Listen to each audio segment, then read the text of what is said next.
mga gunggong. We're trying to preserve the Filipino community, our families. Anong ginagawa nyo? Epal-epal. Nahuli na yung nagro-road rage. Stupid na mga drama pang pagsalita. Hindi ko sinasabing mas magaling ako sa inyo, ha? Hindi yon.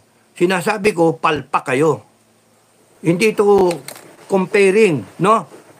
Ito, binabasihan kayo sa standard ng taong bayan. Ito nga mga kababayan, bago natin ituloy ang video na ito, kung bago ka lang sa aking YouTube channel baka pwede makahingi ng like at subscribe at click mo na rin ang notification bell para updated ka sa aking nilalabas na bagong video. Salamat po.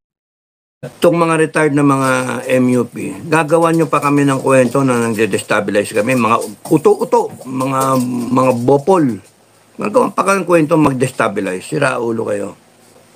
Kami na lang ang natitira ninyong baraha para maiwasan ang sakuna. Pag kami nangyari sa Pilipino, mamatay ang mga botante ninyo. Sino boboto sa inyo? Mga gunggong.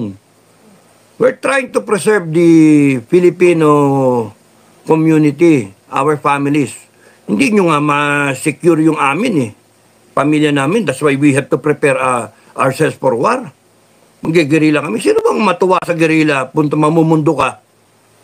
Alis ka sa pamilya mo, iwanan mo yung pamilya mo. Doon ka, bundok. Dito lang sila sa ibaba. Kundi kayo, sasama yung mga pamilya. Imagine, DILG should be preparing for that. DILG should be the one. Responsibilidad nyo. Anong ginagawa nyo? Epal-epal. Nahuli na yung nagro-road rage. Stupid na mga drama pang pagsalita. Nakakainis eh.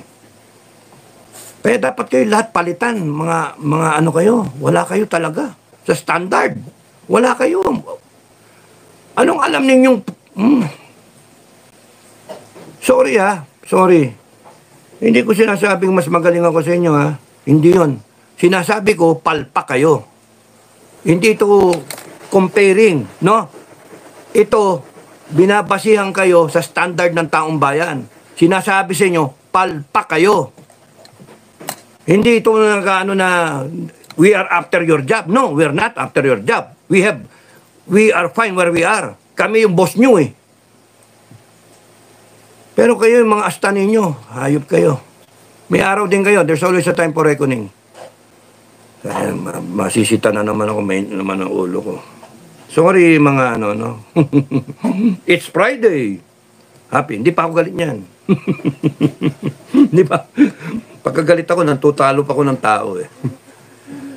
Sorry. Masisita na naman ni Mrs. So, hintayin natin yung kay Trump kung anong mangyayari.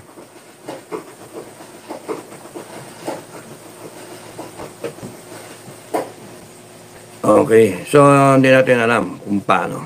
Okay. Basahin ko yung iba niyong comment. Okay.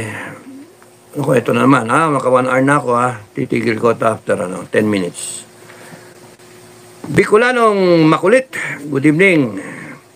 Waiting sa live mo, ask ko lang kung paano mapabilang sa Philippine Guerrilla Forces. May pino si General Metran ng telephone number. I would suggest na you if you're really that serious, you're really that wala pa tong hindi pa tayo wala, volunteer to. Concern lang tayo. No, naghahanda lang tayo. Ayaw nating mapusoy. Kami okay lang kami. Meron kaming military background, meron kaming military training, meron kaming combat experience. So pagsamasamahin nyo yun, and then ma-impart namin sa inyo. At lahat ng mga commander na yan, all over the country, at magkaroon ng kanya-kanyang by province ng training, mag-online training tayo no? Natutulungan namin ang armed forces. Pero hindi tayo magko-commit na lalaban tayo ng frontal. Guerrilla nga tayo eh. Kaya nga, traidoran. Hit and run tayo. Yan yung atin, no? Hindi tayo lalaban ng frontal. Kasi trabaho nila yon, AFP. May sweldo sila, tayo wala sweldo. Volunteer tayo. Okay, so ang ano doon, ang suggestion ko, panoorin nyo ang vlog ni General Metran. At doon makita ninyo yung pinost niyang phone number gaya ng pinost ko, yung pinakita ko sa inyo. Ito, hawak-hawak niya. Hawak-hawak niya. So, matagal-tagal niyang nyak.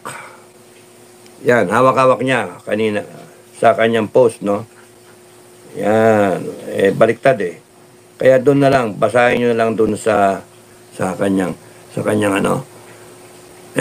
Tapos i-screenshot nyo doon sa kanyang video kanina. So, and then I would suggest also subscribe sa kanya so you can keep track, you'll be informed sa kada post niya because he will every now and then give updates.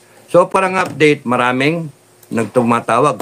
Umaabla na nga yung mama kasi ring daw yung cellphone niya. Wala na raw siyang magawa. Okay. Kaya nga, ang advice ko sa kanya decentralize mo. Tawag dito, tawag doon. Ngayon, kung meron kayong question, pwede kayong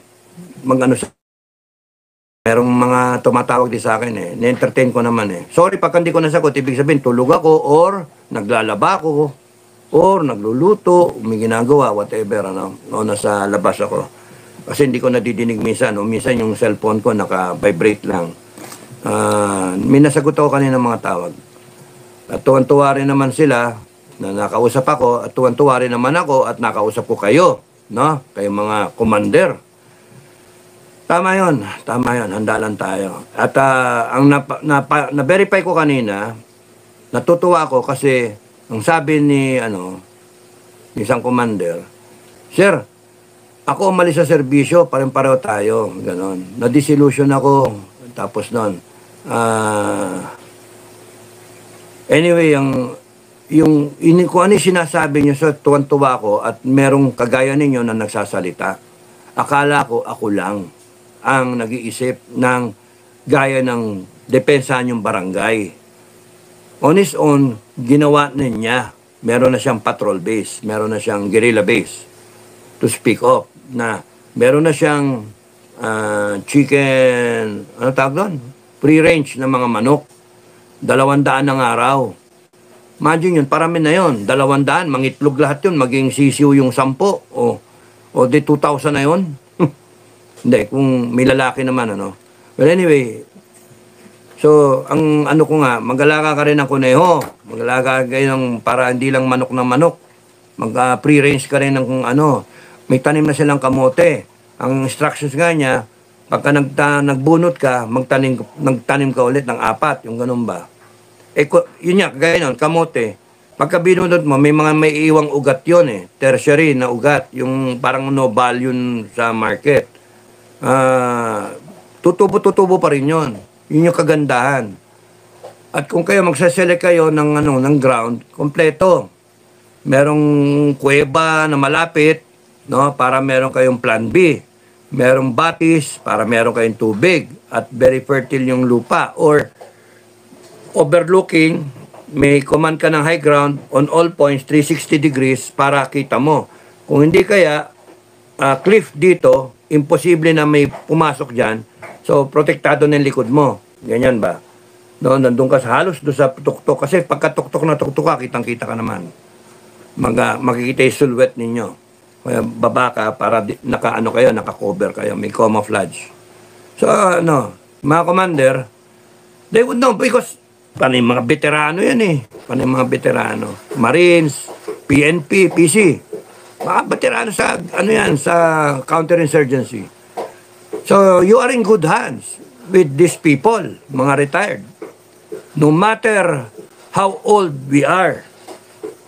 Hindi man kami tatakbo eh. Hindi na kami hold the line kami. Pero kayong mga bata, kayo ang magiging, paa at kamay. Kayong mga bata, at least meron kayong Kaya nga sabi pa nitong isa, stress ko.